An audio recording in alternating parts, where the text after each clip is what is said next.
স্বামীর অনুমতি ছাড়া যদি কোনো মহিলা ৩টি কাজ করে তাহলে সেই মহিলাদেরকে জাহান্নামের মধ্যে যেতে হবে।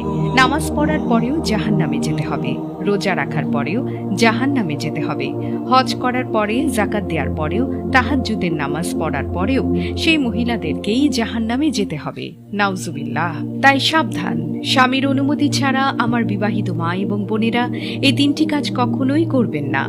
যদি করেন তাহলে জীবনের সমস্ত ইবাদতগুলোকে, যত কষ্ট করে ইবাদত করেছিলেন, রোজা রেখেছেন, হজ করেছেন, যাকাত দিয়েছেন, জিকির আজগার করেছেন, সমস্ত ইবাদতগুলোকে আল্লাহ রাব্বুল আলামিন ধ্বংস করে নিঃশেষ করে দেবে।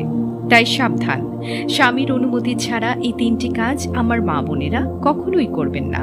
আপনাদেরকে মনোযোগ দিয়ে আজকের এই আলোচনাটা শুনতে হবে। স্বামীর অনুমতি ছাড়া কোন ৩টা কাজ একজন বিবাহিত মা ও বোনেরা, মহিলারা করলেই জাহান্নামের মধ্যে যেতে হবে। এর মধ্যে ১ নম্বর